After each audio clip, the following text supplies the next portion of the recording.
Então, fazendo o resuminho, né, o André Luiz foi admitido nesse grupo Os Mensageiros.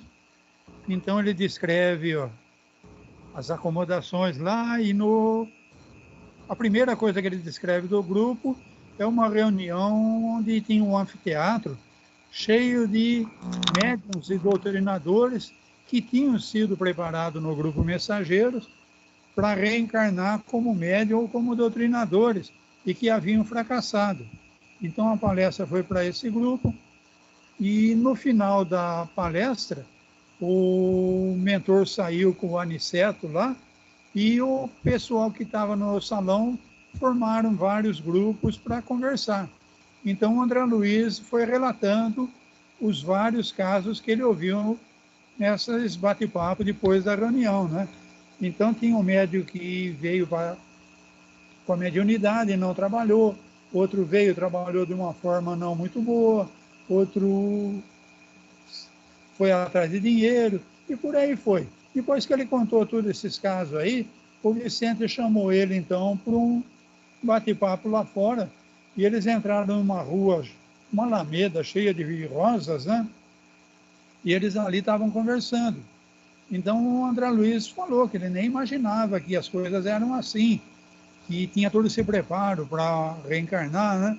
Aí o Vicente falou para ele que lá no grupo da elevação, no Ministério da Elevação, que o André Luiz não conhece ainda, tinha curso para tudo, tá?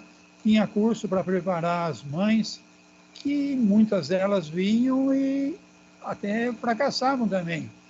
Curso para preparar pais, curso para preparar médicos, e depois de toda essa explicação, então, o Vicente fala para ele que, bom, vamos lá que nós vamos... Foi requerido para a gente começar a trabalhar, tá? Então, vamos se recolher, que depois a gente vai falar com o Aniceto lá para ver o que ele quer fazer, né? Então, nós vamos entrar no capítulo 14 hoje, que vai falar dos preparativos. Então, o Aniceto encontrou com ele, já era de noitinha, já. Vamos lá. À noite, Aniceto veio ver-nos, começando por dizer: amanhã deveremos partir os três, a serviço nas esferas da cruz.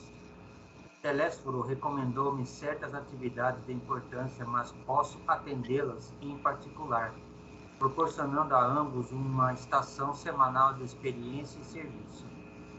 Fiquei radiante. Muita vez regressara ao ninho doméstico. Tornara a cidade em que desenvolver a tarefa das possibilidades extensas do concurso fraternal. De quando em vez era defrontado por situações difíceis nas quais velhos conterrâneos encaravam problemas de vulto. Entretanto, sentia-me incapaz de auxiliá-los eficientemente na solução desejada. Faltava-me técnica espiritual para fazê-lo.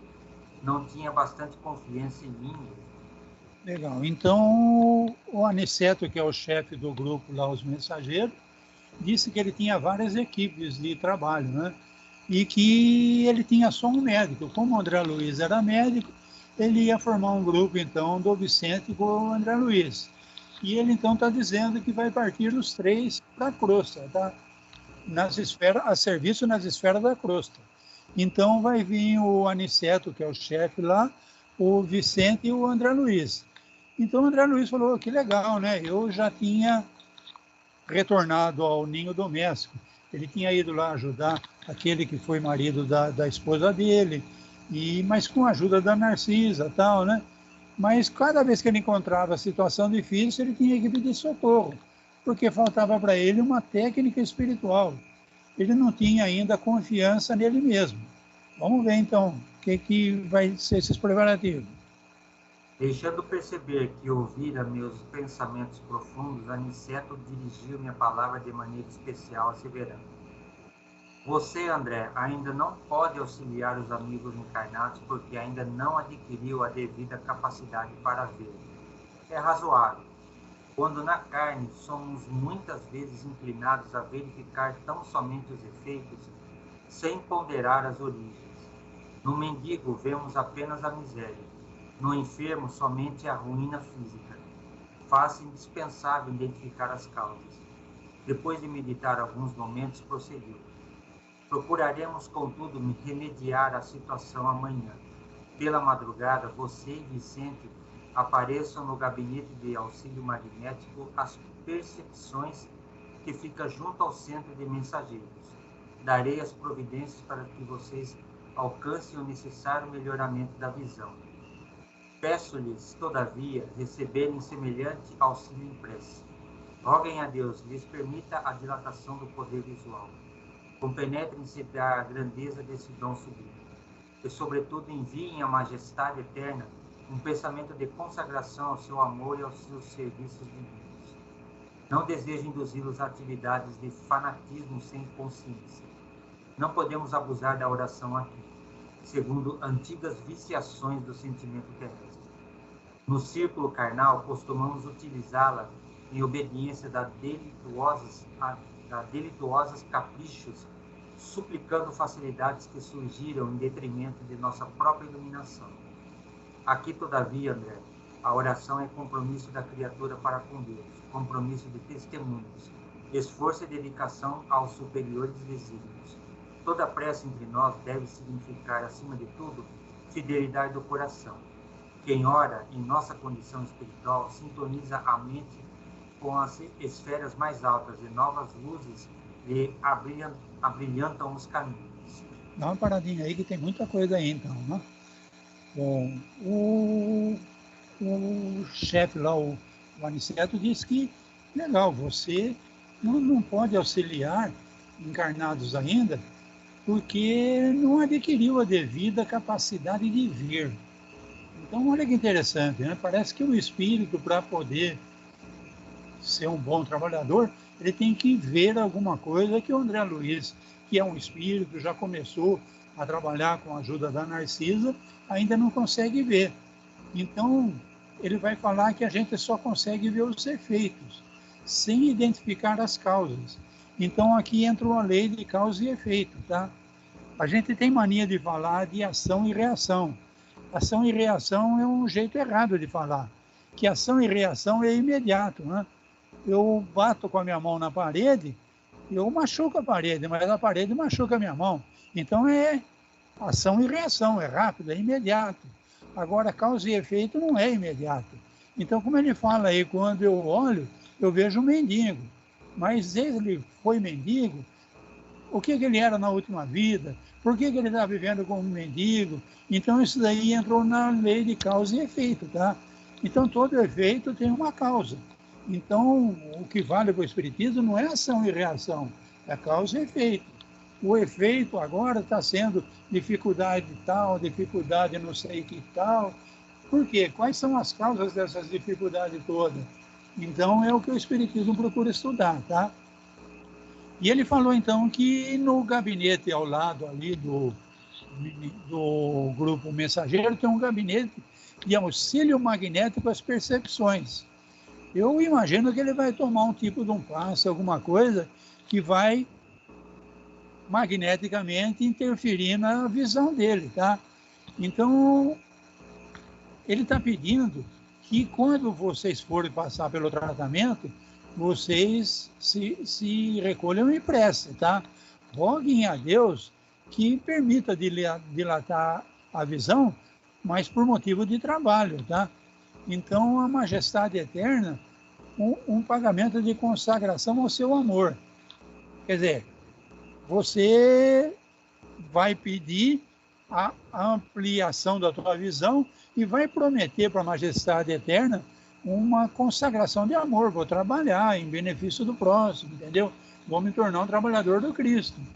E outra coisa que ele fala interessante aqui é que a gente não pode abusar da oração, tá? Então, a gente encarnado é muito louco para orar para tudo. Qualquer dor de barriga, a gente está orando, tá? E a gente deve lembrar da oração que Jesus ensinou. Então, toda oração nossa deve começar com a oração do Pai Nosso, tá? E logo nas primeiras frases a gente vai falar que seja feita a tua vontade. Porque a gente é muito cheio de querer favores, né, meu? Então, a gente fala, poxa, eu orei tanto, não aconteceu nada. O que você sabe se aconteceu ou não aconteceu? Então, muitas vezes eu peço calma e é dado um monte de atribulações para mim passar, para mim desenvolver a calma. Eu peço força. Então vem aparecer muita coisa pesada para me levantar, para eu desenvolver a força, tá? Por quê? Porque se vier tudo de graça, eu pedi, ganhei, eu não vou crescer, tá? Então ele fala que oração é compromisso, tá? Então eu faço primeiro um Pai Nosso, prestando atenção em cada frase da minha oração. E depois eu vou me comunicar com o alto, dizer o porquê que eu estou precisando deles, o que eu pretendo fazer. Se for para atender meu orgulho, minha vaidade, provavelmente eles não vão fazer nada do que eu estou pedindo, tá? Então, fidelidade de coração, ele termina falando, tá? Então, a fé não é nada a ver com acreditar, tá? Inclusive, as palavras são derivadas de outra palavra. Acreditar é uma coisa. Fé vem de fidelidade. Então, quando eu falo que eu tenho fé, eu estou dizendo que eu sou fiel à espiritualidade superior, que é a espiritualidade superior pode contar comigo que eu não vou decepcioná-los, porque eu estou querendo me tornar um grande trabalhador da espiritualidade superior, tá? Por isso que eu sempre começo a minha oração com o Pai Nosso. Seja feita a vossa vontade, tá? Vamos lá, então. Diante da nobre autoridade de Aniceto, não me atrevi a falar e cheguei mesmo a recear a externação de qualquer pensamento. Deixou-nos o generoso instrutor com palavras carinhosas de amizade e incentivo. Vicente e eu acalentávamos projetos magníficos. Iríamos pela primeira vez cooperar a favor dos encarnados em geral. Nosso repouso noturno foi brevíssimo. Aguardávamos ansiosamente a alvorada, a fim de receber o auxílio magnético do gabinete referido. Poucas vezes orei com a emoção daquela hora. É interessante aí a personalidade do André Luiz, né? Então ele viu que o Aniceto enxerga até pensamento, né? Então ele não me atrevia a falar nada. Cheguei até mesmo a brecar meus pensamentos, para o homem não ver o que eu estava pensando, né?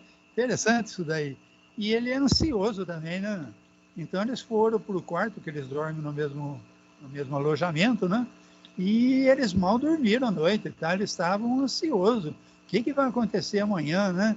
Então fizeram oração, tudo, e não via a hora do dia da alvorada para ver o que ia acontecer, né? Iam ampliar a visão espiritual dele. Vamos lá. Os esclarecidos técnicos da instituição colocaram-nos primeiramente em relação mental direta com eles, e em seguida submeteram-nos a determinadas aplicações espirituais que ainda não posso compreender em toda a extensão e transcendência. Observei, contudo, que a colaboração magnética não nos retirava o sentido consciencial e aproveitei a oportunidade para a oração sincera, que era mais um compromisso de trabalho que ato de súplica, propriamente considerado. Decorrido certo tempo, fomos declarados em liberdade para sair quando nos prouvesse. Então, o que eu entendi aqui é que antes do tratamento começar, teve um tipo de uma entrevista, né? Porque ele fala que relação mental direta com eles.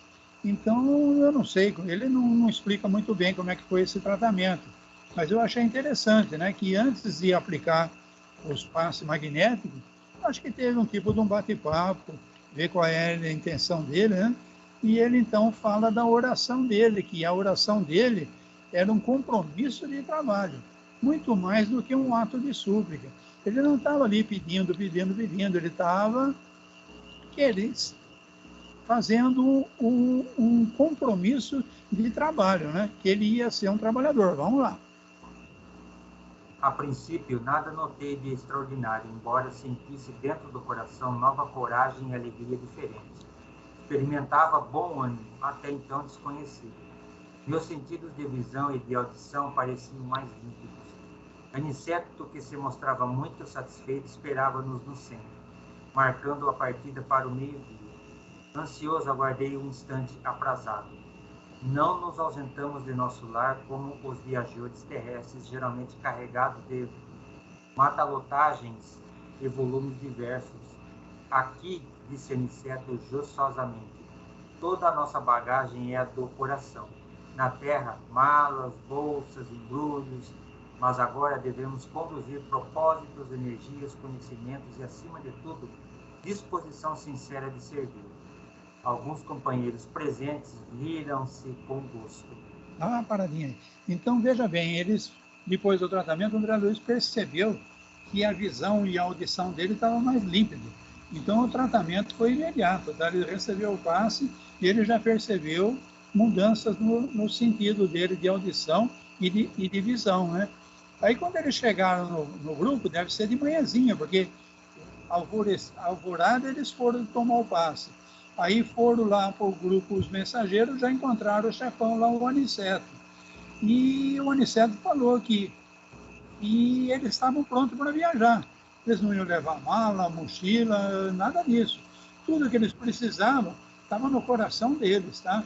Então, agora devemos ter propósito de energia, conhecimento e, acima de tudo, disposição sincera de servir. O pessoal que estava do lado vendo os três partir começaram a dar uma risadinha. Vamos lá, vamos ver.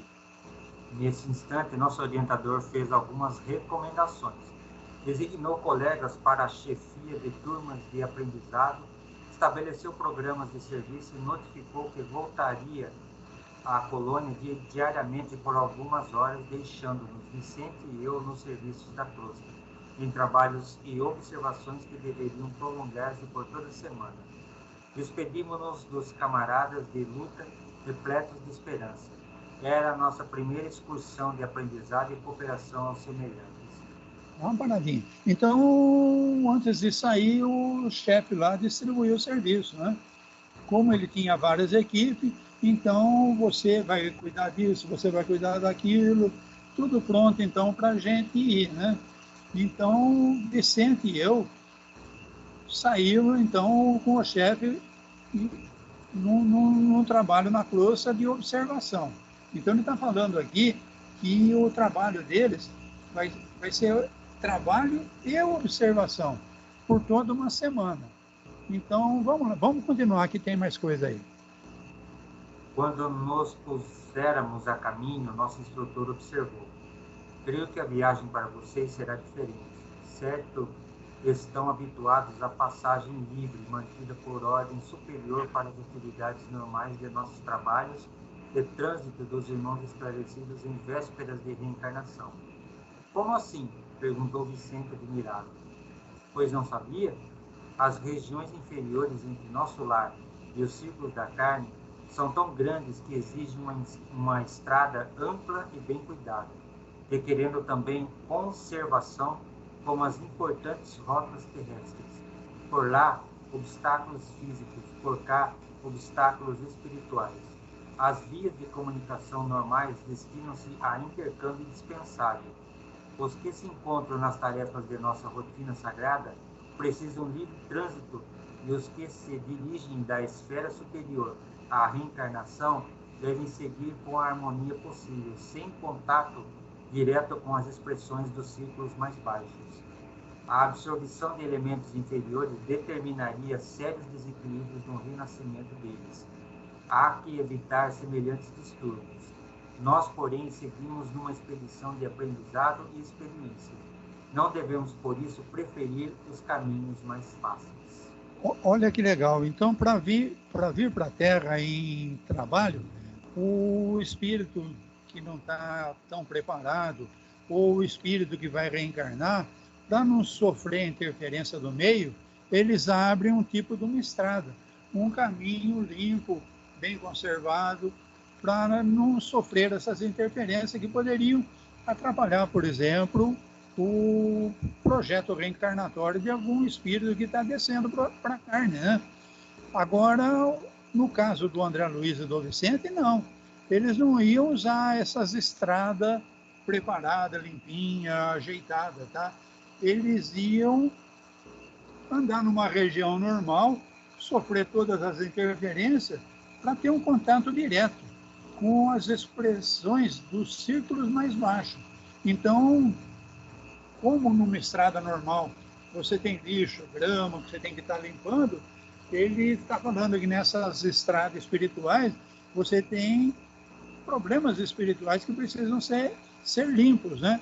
Então, eles vão passar por uma região normal que não sofreu essa limpeza, porque faz parte, então, dos trabalhos e observação do Vicente André Luiz, perceber como é que é essa região, tá? Vamos lá. Identificando-nos a perplexidade, Aniceto concluiu. Imaginemos um rio de imensas proporções, separando duas regiões diferentes. Existe o val, que oferece transporte rápido, e há passagens diversas através de fundos precipícios. Pela expressão do bondoso instrutor, concluí que ele poderia voltar à colônia quando quisesse, que não encontraria obstáculos de qualquer ordem em parte alguma, em razão do poder espiritual de que se achava revestido, mas fazia-se peregrino como nós, por devotamento à missão de ensinar. Vicente e eu não dispunhamos de expressão vibratória adequada aos grandes feitos. Éramos vulgares, quanto o era a maioria dos habitantes de nossa cidade espiritual. Possuíamos apenas alguns princípios de volitação, contudo, permanecíamos muito distantes do verdadeiro poder.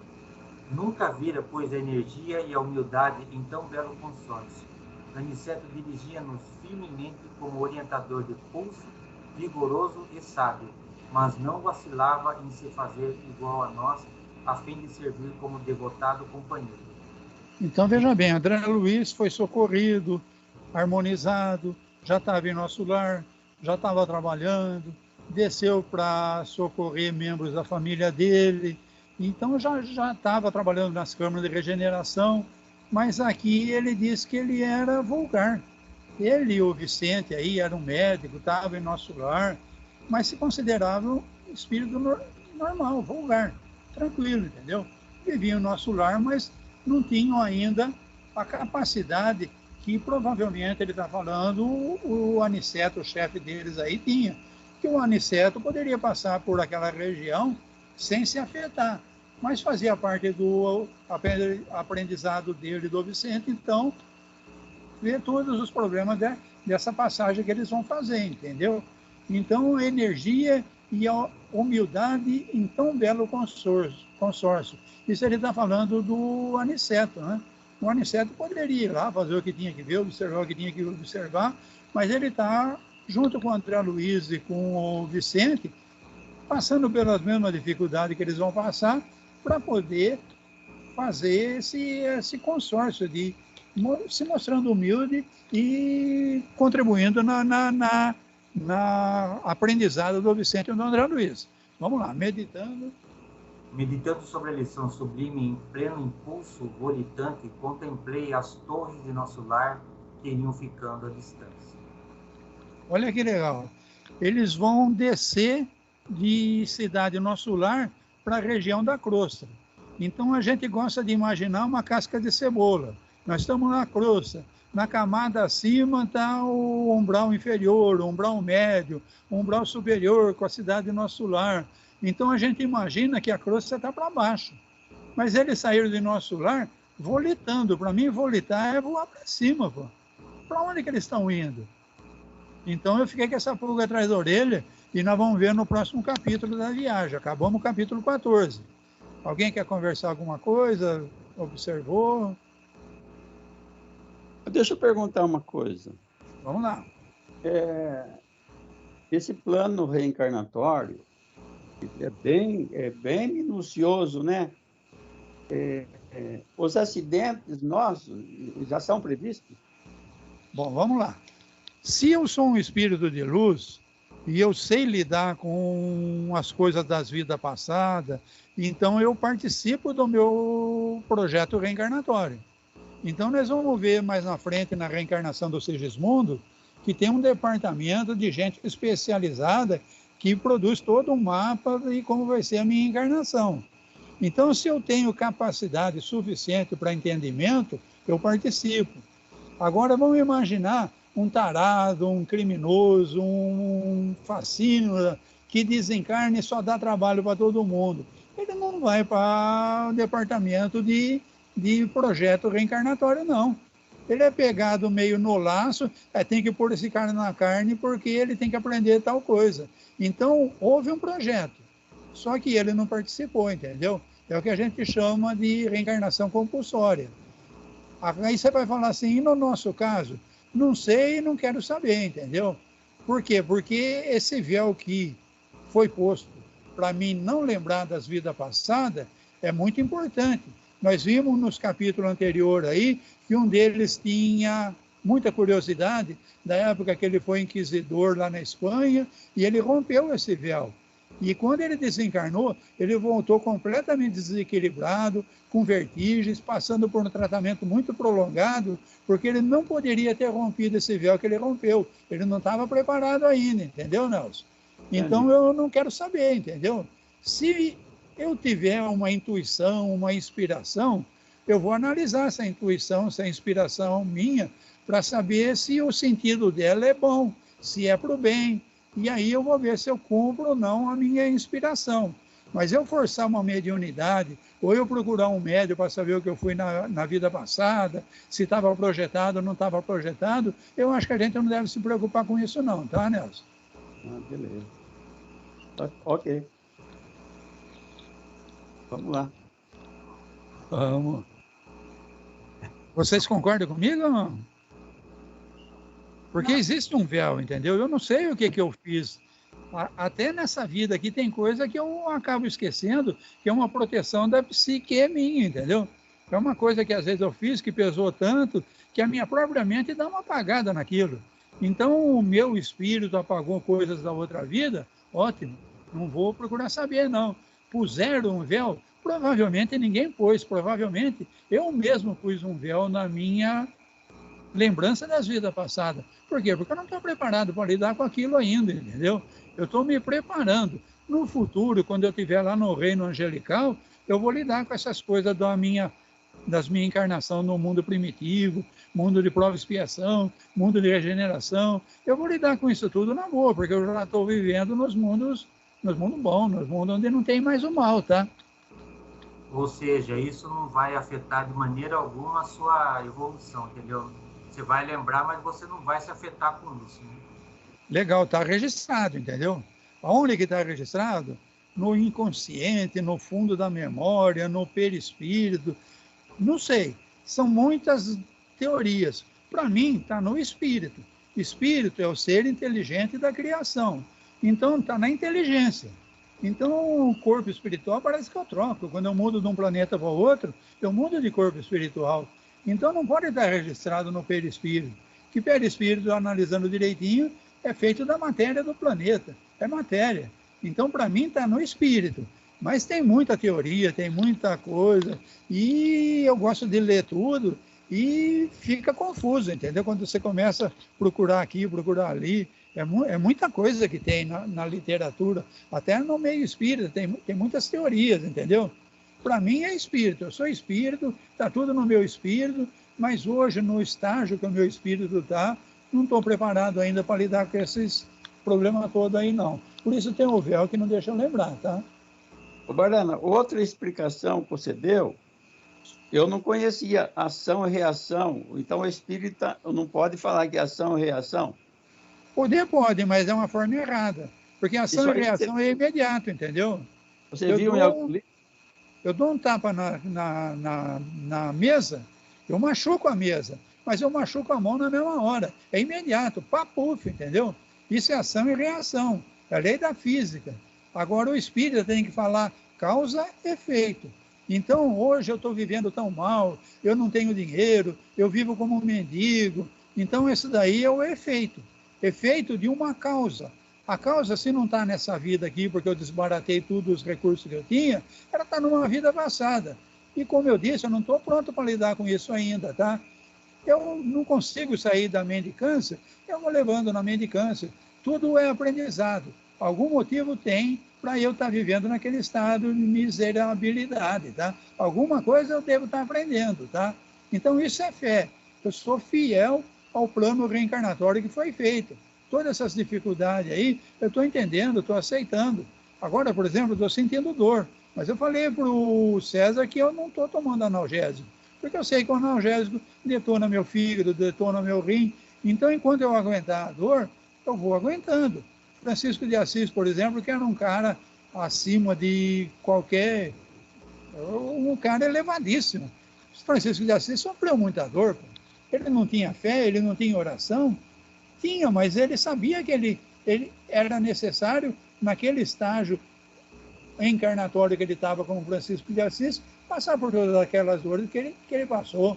E ele passou de boa. Ele chamava o corpo dele, que sofria muito, de meu burrinho, tá? Barana, não tem alguma coisa natural que possa aliviar a sua dor? Sem ser remédio, por exemplo? Tem sim, mas é normal esse tipo de doença herpes que eu estou passando. Eu já pesquisei em vários lugares, é normal, tá? Então, o vírus da varicela atacou o nervo. Eu estou tomando o complexo B, por exemplo. O complexo B, ele refaz a capa do nervo, porque o vírus atacou, entendeu? Agora, você já teve uma dor de dente, você sabe o que é uma dor nevrálgica, pô. É uma dor que irradia no braço inteiro, no pescoço inteiro, atrás do ouvido inteiro, entendeu? Então, é uma dor irradiante. Agora, tem que recuperar, tem que refazer a capa do nervo, entendeu? Aquelas bexigas, aquele cobreiro que eu tinha da herpes, já passou, já secou tudo. Eu tomei o antiviral, né? Você tem aquele livro da medicina alternativa de A a Z? Não. Já chegou a ver? Quase a maioria das doenças, eles recomendam tratamento com tudo natural, com chá, com fruta, com ervas, entendeu? Quem sabe, se você entra na internet, vê esse livro de A a Z, da medicina alternativa, a maioria das doenças, eles dão um tratamento. Então, o Diógenes, ele teve aqui, e ele me fez um tratamento que ele chama aí, ele deu o nome, ele me ensinou a fazer tudo para aliviar a dor. E realmente alivia, entendeu? Mas não sara, porque fica latejando. É como um nervo machucado, entendeu? Então eu tenho que refazer a capa do nervo. É demorado, tá, Nelson? Procura ver o livro AZ. Tá, vou procurar. Sim. Você deve pegar, Medicina Alternativa do A a Z. Mas todo mundo que eu conversei disse que é assim mesmo, tá? A Beth já teve isso daí, a Beth disse que foi no rosto, foi a Beth que me indicou o complexo B, a Marisa, nossa amiga, também já teve. Todo mundo disse que dói muito, a mãe da Rosângela já teve, é mais de um mês de dor, tá? Daí passa. Assim que refazer a capa do nervo, passa. Tá bom. Entendi. Legal. Bom, vamos ver a viagem, então? Tá, os 3 gaiatos saíram volitando de nosso lar. Volitar, para mim, é voar. Voar é para cima.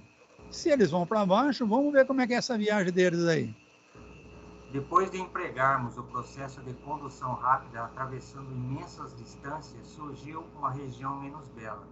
O firmamento cobrira-se de nuvens espessas e alguma coisa que eu não podia compreender impedindo-nos a volitação com facilidade. Creio que o mesmo não acontecia ao nosso instrutor, mas Vicente e eu fazíamos enorme esforço para acompanhá-lo. Aniceto percebeu de pronto nossos obstáculos e considerou. Olha que interessante. Então eles saíram voando para cima e foram indo, parece que na horizontal, pelo jeito, e entraram numa região de sombra, numa região meio nuvens espessas, tá? E alguma que eles não podiam compreender, a volitação dele começou a ficar difícil, estava difícil atravessar aquela região, tá? O instrutor que estava acostumado estava de boa, mas para os dois estava difícil. Aí o Aniceto percebeu e de pronto falou, então, será conveniente? Será conveniente utilizarmos a locomoção. A atmosfera começa a pesar muitíssimo e não devemos andar muito distante do campo da paz. Não precisaremos ir até lá, todavia descansaremos no posto de socorro. Encontraremos ali os recursos indispensáveis. Dá uma paradinha aí que é interessante isso, tá? Então eles estavam voando. ficou tão pesada a atmosfera, porque provavelmente eles estão descendo, né? Quanto mais perto da crosta, mais a atmosfera vai ficando pesada. E eles não conseguiam mais volitar. Então o Aniceto falou, tudo bem, vamos caminhando então. Então tá pesando demais isso daqui. Então o Aniceto falou que mesmo caminhando, dava para eles ir no Campo da Paz. Acho que é onde eles vão acabar a excursão, no Campo da Paz. Mas antes disso, nós vamos dar uma descansada num posto de socorro. Encontraremos ali os recursos indispensáveis. Então parece que tem que ter uma preparação para descer até os Campos da Paz, que é mais próximo da crosta, tá? Eles vão parar no meio do caminho, provavelmente entre nosso lar e a crosta. Vamos lá. Mas que é isto? Perguntei, admirado de profunda modificação ambiente. Estamos penetrando a esfera de vibrações mais fortes da mente humana. Achamos-nos a grande distância da crosta.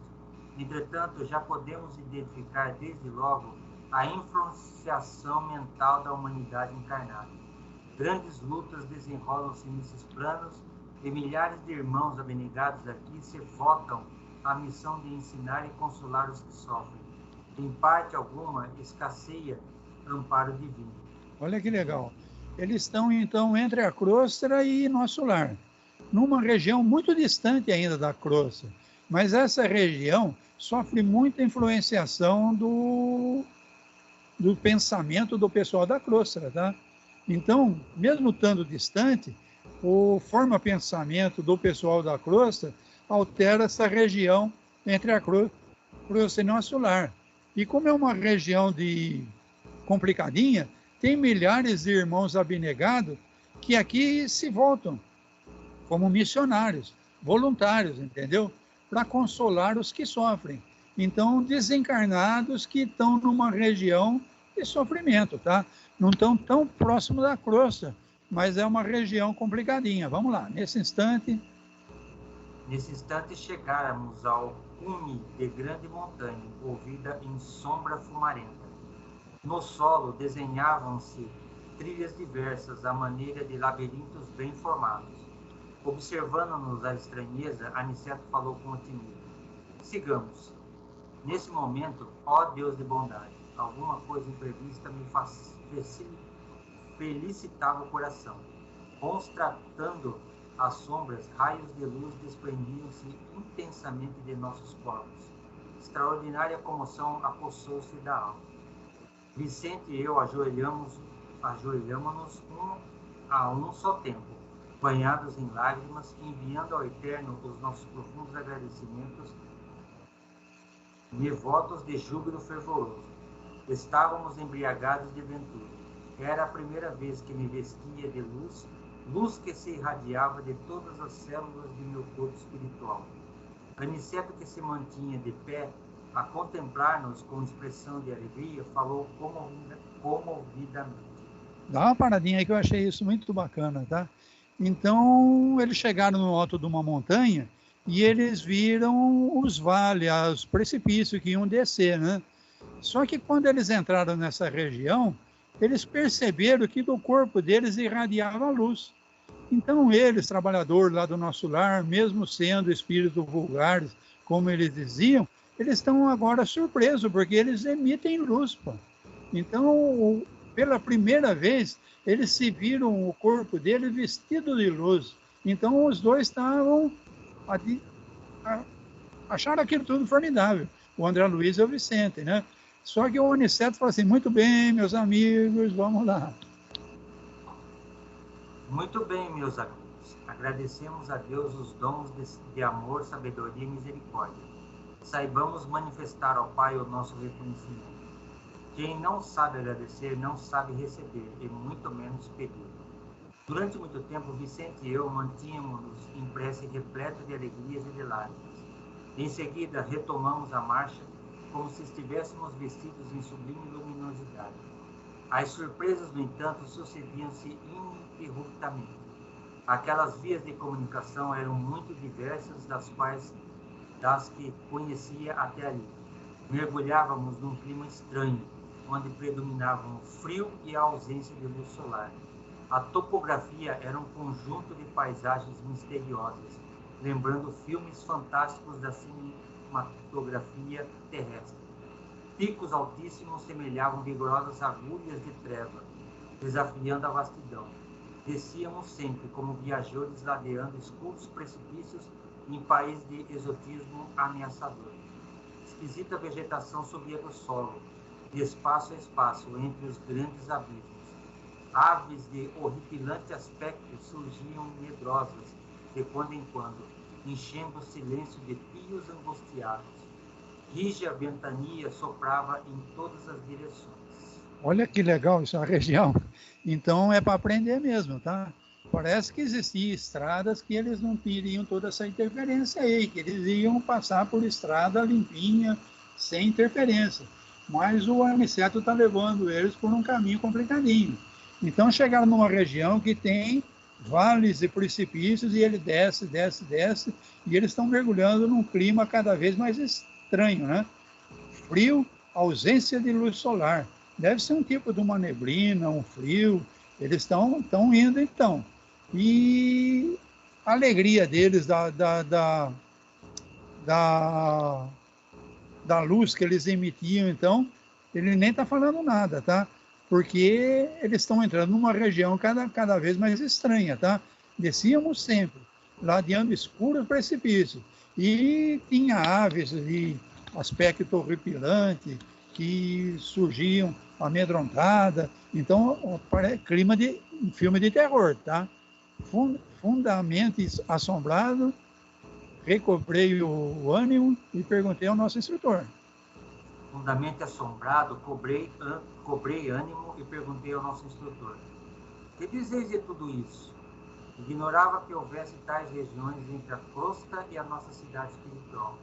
À nossa frente, sinto em um mundo novo, que me é totalmente desconhecido.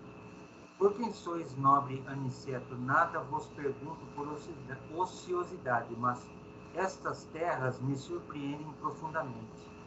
Aniceto, sempre amável, sorriu docemente e respondeu: todo este mundo que vemos é continuação de nossa terra. Os olhos humanos veem apenas algumas expressões do vale em que se exercitam para a verdadeira visão espiritual, como nós outros que, observando agora alguma coisa, não estamos igualmente vendo tudo. Este, André, é um domínio diferente. A percepção humana não consegue apreender senão um determinado número de vibrações.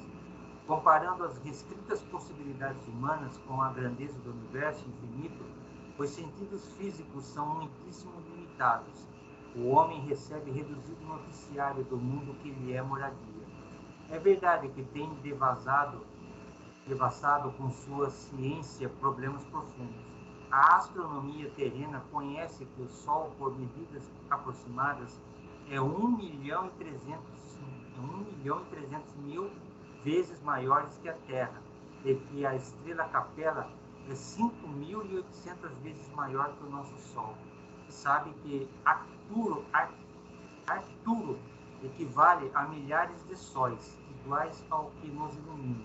Está informada de que Canopus corresponde a 8.760 sóis idênticos ao nosso. Reunidos, mediu as distâncias entre o nosso planeta e a Lua. Acompanha certos fenômenos em Marte, Saturno, Vênus e Júpiter. Sonda os bilhões de sóis aglomerados na Via Láctea. Conhece as estrelas variáveis, as nebulosas espirais e difusas, e não param as observações humanas na grandeza limitada do macrocosmo. A ciência vai, igualmente, aos círculos atômicos, analisa a materialização da energia, o movimento dos elétrons, estuda o bombardeio de átomos e esquadrinha corpúsculos diversos. Mas todo esse trabalho com a colocação das lunetas Volks ainda é serviço que apenas identifica os aspectos exteriores da vida. Há, porém, André, outro mundo sutis dentro dos mundos grosseiros, maravilhosas esferas que se interpenetram. O olho humano sofre variadas limitações e todas as lentes físicas reunidas não conseguiram compreender o campo da alma que exige o desenvolvimento das faculdades espirituais para tornar-se perceptível. A eletricidade e o magnetismo são duas correntes poderosas que começam a descortinar aos nossos irmãos encarnados alguma coisa dos infinitos potenciais do invisível, mas ainda é cedo para cogitarmos de êxito completo. Somente ao homem de sentidos espirituais desenvolvidos é possível revelar alguns pormenores das paisagens sob nossos olhos. A maioria das criaturas ligadas à crosta não entende essas verdades, senão após perderem os laços físicos mais grosseiros. É a lei que não devemos ver, senão o que possamos observar com proveito. Dá uma paradinha aí, que foi muita coisa, nem quis interromper, porque eu achei muito interessante. Isso daí é coisa para a gente ler, reler e ler outra vez, tá? Então, ele está falando aqui da percepção humana. Então, a gente não consegue visualizar alguma coisa que está numa pequena parte só. Na audição, por exemplo, a faixa de frequência que a gente ouve é muito pequena. Na visão, a faixa de percepção nossa também é muito pequena. Se você pegar do 20 Hz, quando a gente começa a ouvir o som grave, até o raio gama, você vai ter uma faixa de frequência enorme, tá? Em cada frequência dessa, uma hora você tem som, outra hora você tem o calor do infravermelho, depois você tem do vermelho ao violeta, e depois tem raio-x, e lá no final você tem raio gama, tá? E a coisa parece que não interrompe por ali, não. Porque eu já vi em alguns livros que o pensamento humano está acima do raio gama. Só que acima do raio gama, o homem não consegue estudar mais.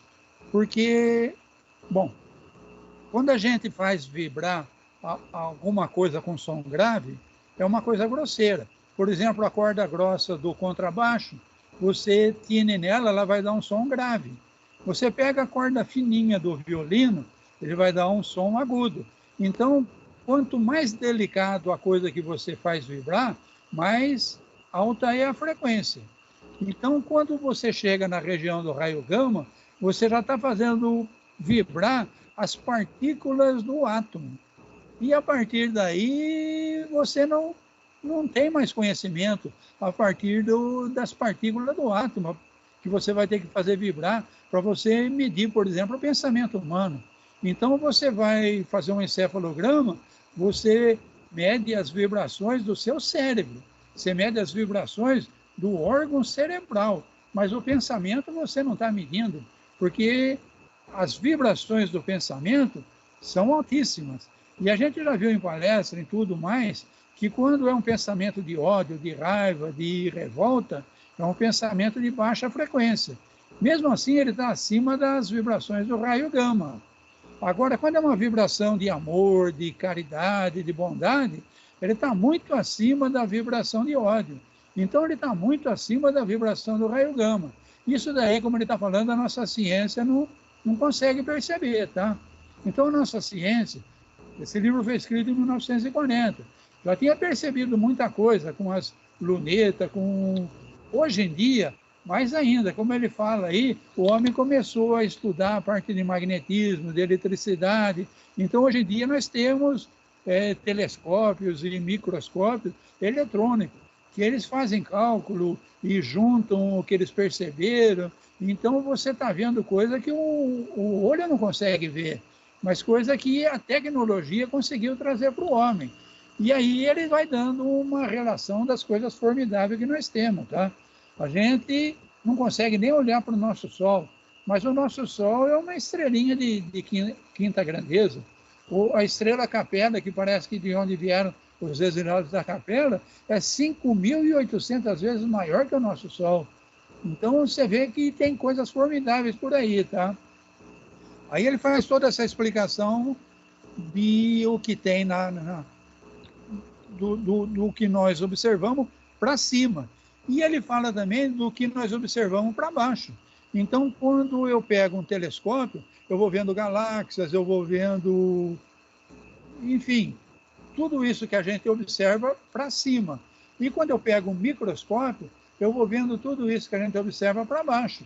Tem um filme na internet há uns tempos atrás aí, que ele pegava uma fotografia de fora do sistema solar e vai dando zoom. Então ele chega e você vai vendo a Terra se aproximar. Até um ponto que ele chega num quintal de uma casa em Los Angeles. Aí ele vai numa folha de uma planta. Aí ele continua dando zoom, e ele entra nos átomos do carbono daquela planta.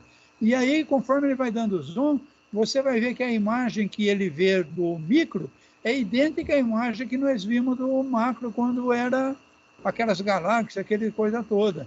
Então, a coisa tanto é formidável para cima, como é formidável para baixo, tá? Então, eu acho que é uma página para a gente ler, reler e ler de novo, que tem muita coisa interessante aqui, tá? Por isso que eu não quis interromper, tá? Nessa altura... Ó, só uma coisinha aqui que eu observei que eu acho que é interessante, tá? Somente ao homem de sentidos espirituais você vai poder conseguir compreender alguma coisa. Porque o que a gente vê nos olhos é muito pouco, tá? O que a gente consegue perceber nos cálculos é muito pouco, tá? Então, o dia que eu conseguir me desfazer dos laços grosseiros, desencarnado, e eu conseguir desenvolver essa visão espiritual, eu vou conseguir perceber coisas que agora eu estou só imaginando, eu não consigo perceber, não. Vamos lá, nessa altura... Nessa altura, Aniceto calou-se. Comovido com as instruções, guardei religioso silêncio. Agora, em meio das sombras, divisava alguns vultos negros que pareciam fugir apressados, confundindo-se na treva das furnas próximas. Nosso orientador avisou cauteloso. Procuremos interromper os efeitos luminosos do nosso corpo espiritual. Bastará que pensem com vigor na necessidade dessa providência. Estamos atravessando extensa zona, a que se acolhem muitos desventurados, e não é justo humilhar os que sofrem com a exibição de nossos bens. Olha que legal. Então, eu acho que aí está errado. Deve ser alguns vultos, não alguns vultos, né? Alguns vultos, não sei. Está estranho. Mas então, eles estavam dando aquela luzinha deles que eles ficaram encantados. O Aniceto falou assim, olha, vamos dar um tempo aí, vamos apagar essa luzinha aí. Basta a gente pensar que a luzinha apaga. Por quê? Vocês percebem que em nosso lar, muitos deles têm capacidade de volutar, mas eles usam o aerobus para não humilhar aqueles que não conseguem volutar. Então, agora eles estão passando numa região de sofrimento. Esses vultos aí devem ser espíritos em sofrimento que estão naquela região. Para não humilhar esses espíritos com a luzinha acesa deles, que eles estão parecendo vagalume aí, o Aniceto então falou assim, vamos dar uma apagadinha na luz aí para não humilhar o pessoal. Legal, né? Vamos lá, obedecendo. Obedecendo ao conselho, verifiquei o efeito imediato. Os fios de luz que me irradiavam do corpo apagaram-se como se por encanto. A excursão tornou-se menos agradável. Descíamos milagrosamente através dos despenhadeiros de longa extensão. A sombra fizera-se mais densa, a ventania mais lamentosa e impressionante. Após algum tempo de marcha em silêncio, divisamos ao longe um grande castelo iluminado. Aniceto fez um gesto significativo com o indicador e explicou. É um dos nossos postos de socorro de campo de paz. Bom, então agora explicou como é que desce para a crosta, tá? Então existe caminho que parece que é um túnel de luz. Então um espírito que vai reencarnar, ele não passa por esse lugar que eles estão passando, não. Ele entra nesse túnel de luz que ele descreveu lá na frente como se fosse uma estrada, bem cuidada, limpinha, para não se contaminar e não afetar o corpo que ele vai assumir na reencarnação. E espírito menos preparado que vem em trabalho também usa essas estradas. E o André Luiz, então, com o Vicente, como estão em aprendizado, eles saíram do nosso lar, volitaram, entraram numa região de precipícios, tá? Então, eles estão descendo ladeira abaixo, tá? Para chegar na crosta. E estão encontrando, então, lugar de sombra, lugar de neblina, frio e espíritos sofredores. Mas estão bem acima da crosta ainda, tá? E num determinado ponto lá, eles viram um castelo. Esse castelo iluminado, o Aniceto falou assim, opa, chegamos no posto de socorro. Então, entre nosso lar e a crosta, existem pontos onde tem castelo, porque deve ser um tipo de uma fortaleza, deve ter muralhas para proteção do pessoal que trabalha no posto, né?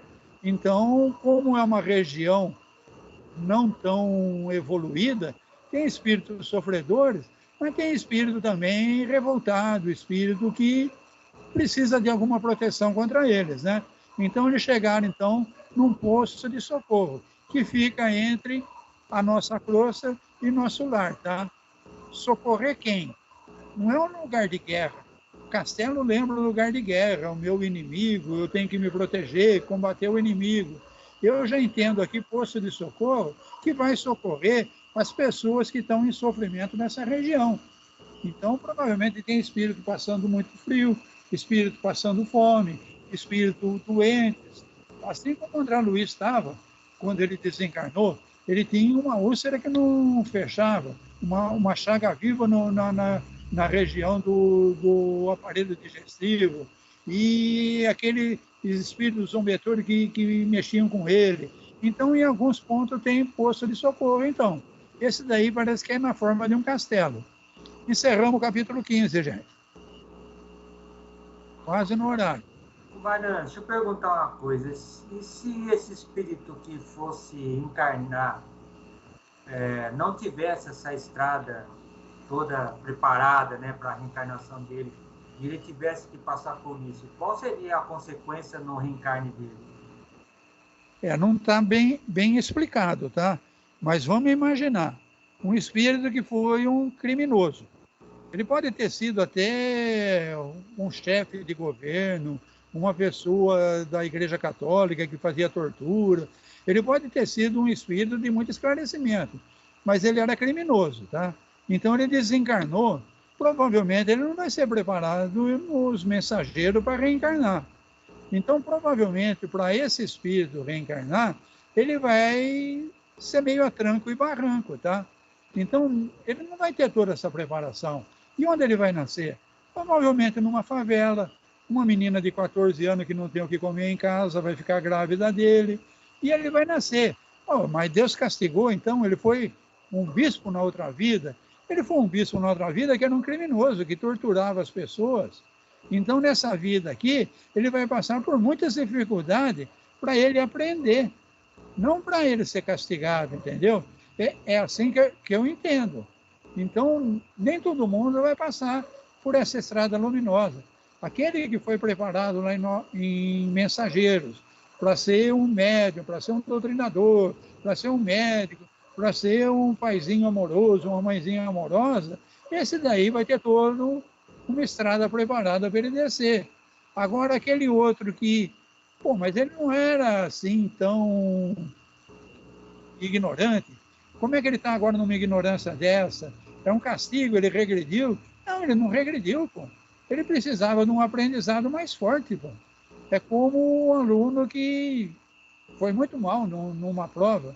Aí o professor vai dar uma recuperação. Então o professor deu uma aula normal. O aluno não prestou atenção ou não captou direito e não foi bem no exame, o professor dá uma recuperação. Nessa recuperação, a lição vai ser mais rígida, vai ser mais rigorosa, entendeu? Por quê? Porque no procedimento normal da lição, ele fracassou. Então, é o que nós vimos.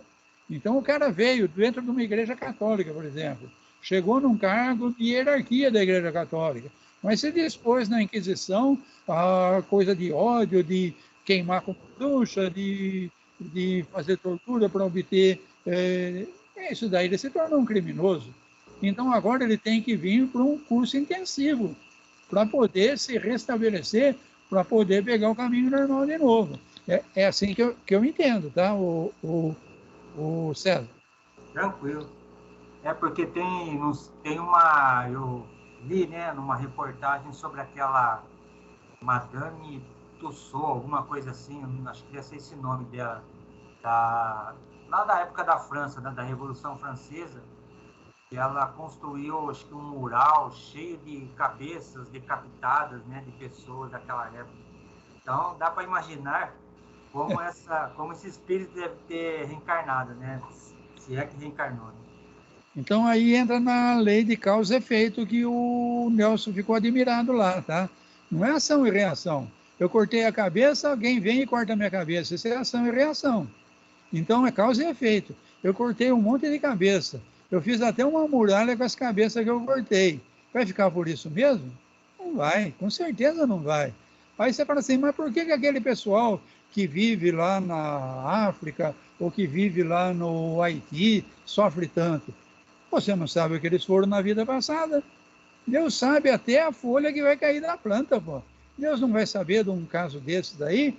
Deus e toda a espiritualidade superior. Como eu falei, mas eles oram tanto, eles pedem tanto, ninguém socorre eles. Então, quando faz a oração, começa pelo Pai Nosso. Que seja feita a vossa vontade. Pela lei de causa e efeito, a vontade da espiritualidade superior é que esses espíritos passam por essas dificuldades todas. Por quê? Porque é um curso intensivo, para eles retomarem logo a escola normal, entendeu? As aulas normais. Eles vão voltar a estudar novamente num procedimento normal. Mas agora eles estão precisando de uma aula de recuperação, tá? Por culpa deles mesmo, causa e efeito. Perfeito.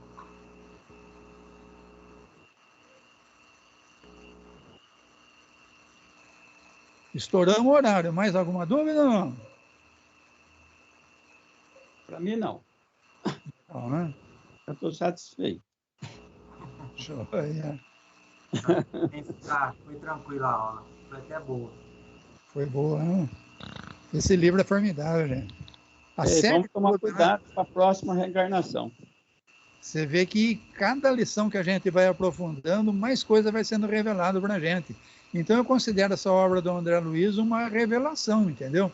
Kardec revelou tudo planejado naqueles livros lá, mas tinha mais coisa para ser revelada. Então você vê esse trabalho do André Luiz, é formidável, né? E Emmanuel também, né? Emmanuel na parte evangélica, na parte de explicação do evangelho, né? E André Luiz nessa parte aí que atinge todo o funcionamento do plano espiritual, né? Então ele está falando desde as constelações até as partículas do átomo e vai longe, tá? Se a gente tiver a paciência de continuar o estudo, nós vamos chegar no Evolução em Dois Mundos, que é complicadinho de entender, tá? Mecanismo da mediunidade, fala de física quântica, Evolução em Dois Mundos, fala de toda a biologia. Então é uma revelação que a gente está tendo, tá? Devagarzinho a gente vai pegando as coisas. Eu acho que está rendendo, está ficando legal, sim. Você gostou? Deixe seu like, inscreva-se no canal, acione o sininho.